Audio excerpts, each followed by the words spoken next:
Shalom saudara-saudara yang dikasihi oleh Tuhan. Orang tua yang tidak pernah menolak permintaan anaknya dapat kita kategorikan bukan sebagai orang tua yang mengasihi anaknya, namun justru orang tua itu memanjakan anaknya. Dan itu tentu tidak sehat. Kita bersyukur, kita mengenal Tuhan kita, Tuhan yang tidak selalu mengabulkan doa kita, karena Dia tahu apa yang baik bagi kita.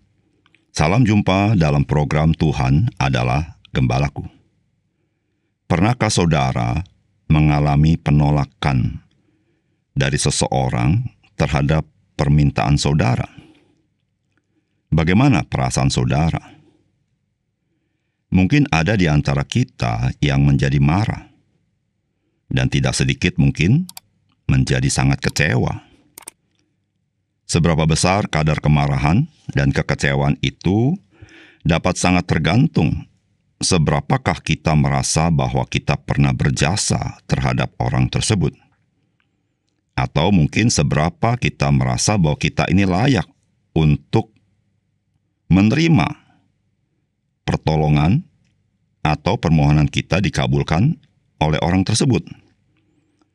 Semakin kita merasa layak, maka tingkat kemarahan dan kekecewaan akan semakin tinggi ketika permintaan kita ditolak.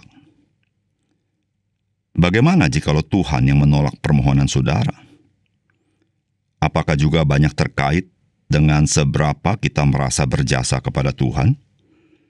Atau seberapa kita merasa layak untuk mendapat perhatian khusus dari Tuhan?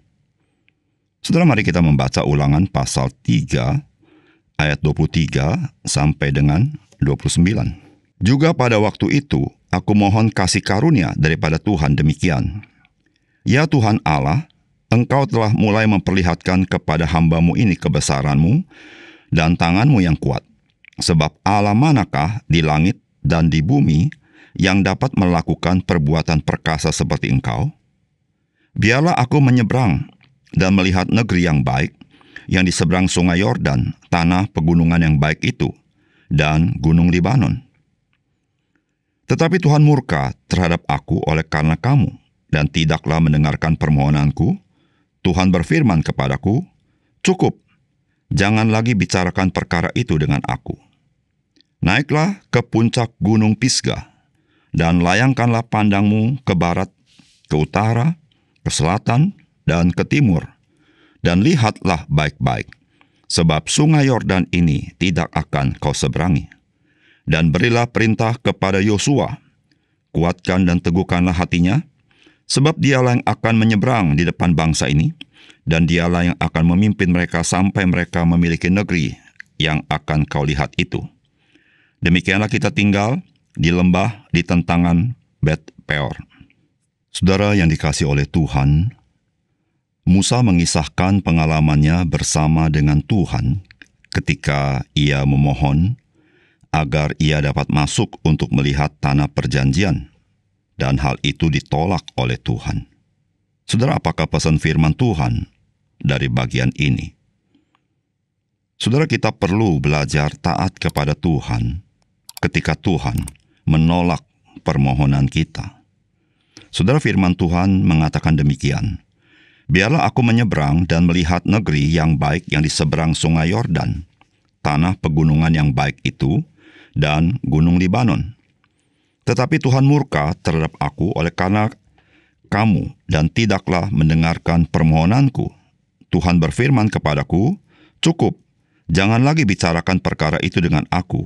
Naiklah ke puncak gunung Pisgah, dan layangkanlah pandangmu ke barat, ke utara, ke selatan, dan ke timur, dan lihatlah baik-baik, sebab sungai Yordan ini tidak akan kau seberangi. Saudara, Musa mengisahkan bahwa Musa memohon kepada Tuhan agar dia boleh masuk menyeberang sungai Yordan dan menginjakkan kakinya di tanah perjanjian. Karena itulah panggilan Tuhan bagi Musa ketika dia dipanggil oleh Tuhan untuk memimpin umat Tuhan keluar dari tanah Mesir. Tetapi Tuhan yang telah memutuskan bahwa Musa tidak akan masuk tanah perjanjian, Tuhan menolak permohonan Musa itu. Saudara, Musa tidak masuk tanah perjanjian karena peristiwa ketika umat Tuhan tidak mendapatkan air, dan mereka mengeluh kepada Musa, dan Musa menyampaikan kepada Tuhan. Dan Tuhan menyuruh Musa untuk mengeluarkan air dari batu karang. Dan Musa ketika Musa berjumpa dengan umat Tuhan, Musa tidak langsung membuatnya sebagaimana yang Tuhan maksudkan. Tetapi Musa justru menjadi marah dengan umat Tuhan. Dan bersama Harun dia berkata seperti ini, "Dengarlah kepadaku, hai orang-orang durhaka. Apakah kami harus mengeluarkan air bagimu dari bukit batu ini?" Saudara, bukankah Musa diperintahkan Tuhan untuk mengeluarkan air? Namun di dalam kemarahannya, Musa justru seakan-akan terpaksa mengeluarkan air bagi umat Tuhan dari bukit batu itu.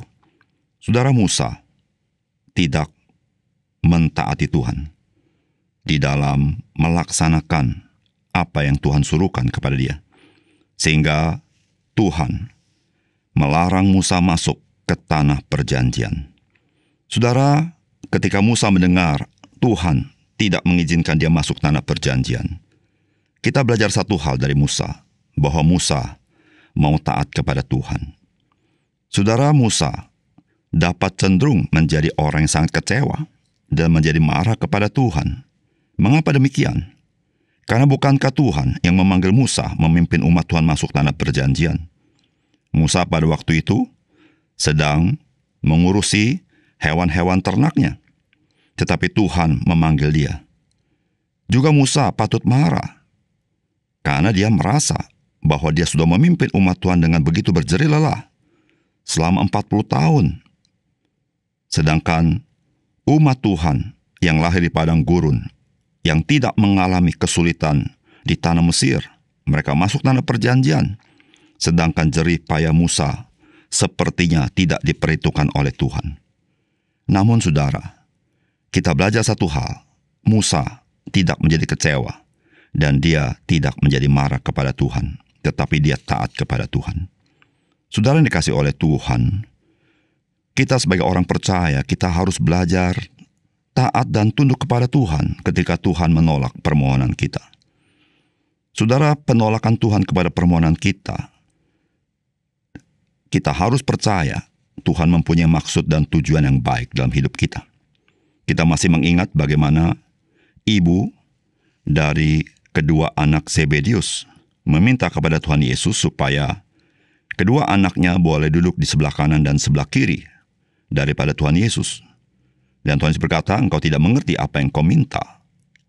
Saudara, betul, ibu ini tidak mengerti apa yang dia minta, karena permintaan dia berdasarkan cara berpikir dia. Dan dia tidak tahu bahwa Yesus, dia harus naik ke atas kayu salib. Saudara, Tuhan menolak permintaan ibu ini. Saudara, kita masih ingat juga ada seorang perempuan Fenisia yang memohon kepada Tuhan, dan Tuhan juga menolak dia.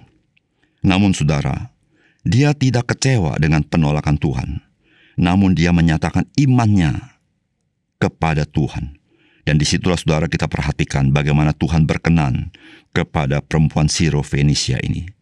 Saudara yang dikasihi oleh Tuhan, ketika kita memohon kepada Tuhan, dan Tuhan tidak mengabulkan doa kita, saudara percayalah, Tuhan mempunyai cara bagaimana menolong kita dengan cara yang berbeda. Bagaimana Tuhan memberi kasih karunia kepada kita yang berbeda dengan apa yang kita pikirkan. Saudara, kita harus menyadari bahwa cara pikir kita sangat sempit, sangat terbatas. Apa yang kita harapkan mungkin sesuatu yang sebetulnya kita tidak harapkan. Karena jika itu terjadi, mungkin ada sesuatu yang kita tidak tahu, namun itu berdampak tidak baik dalam hidup kita. Saudara, ada banyak sisi-sisi yang kita tidak lihat yang disebut dengan blind spot dari apa yang kita minta. Tetapi bagi Tuhan, tidak ada blind spot. Bagi dia tahu apa rencananya. Bagi dia tahu apa yang mau dia lakukan kepada kita. Oleh karena itu, saudara yang kasih dalam Tuhan, ketaatan kepada Tuhan sepenuhnya ketika Tuhan menolak permohonan kita, itu adalah langkah yang terbaik di dalam kehidupan kita. Daripada kita kecewa, daripada kita marah, sepatutnya kita berterima kasih kepada Tuhan, karena Tuhan mau menyatakan kehendak-Nya. Dan saudara, kehendak-Nya itu adalah kehendak yang sempurna, kehendak yang penuh dengan kasih, kehendak yang penuh dengan kebaikan daripada Tuhan. Saudara, mari belajar taat kepada Tuhan, meskipun engkau telah memohon kepadanya berkali-kali, dan Tuhan menolak permohonanmu. Saudara, Rasul Paulus telah memohon kepada Tuhan berkali-kali, dan Tuhan tidak mengabulkan permohonannya. Dan Tuhan berkata, cukuplah kasih karunia-Ku kepadamu, karena dalam kelemahanlah kuasa-Ku sempurna. Saudara, penolakan Tuhan tidak membuat Rasul Paulus kecewa, namun membuat Rasul Paulus mempunyai cara pandang yang berbeda, sehingga dia berkata, dia lebih rela dalam kelemahan, karena disitulah dia mengalami kuasa Tuhan. Mari kita berdoa. Bapa surga, terima kasih untuk kebenaran firman Tuhan. Biarlah firman-Mu mencelikan mata rohani kami, supaya kami mengerti bagaimana kami harus bersikap di dalam apa yang menjadi kerinduan kami, apa yang menjadi keterdesakan kami, karena kami tahu bahwa Tuhan, Engkau Allah yang maha hikmat, namun juga maha baik. Terima kasih Tuhan. Dalam nama Tuhan Yesus kami berdoa. Amin.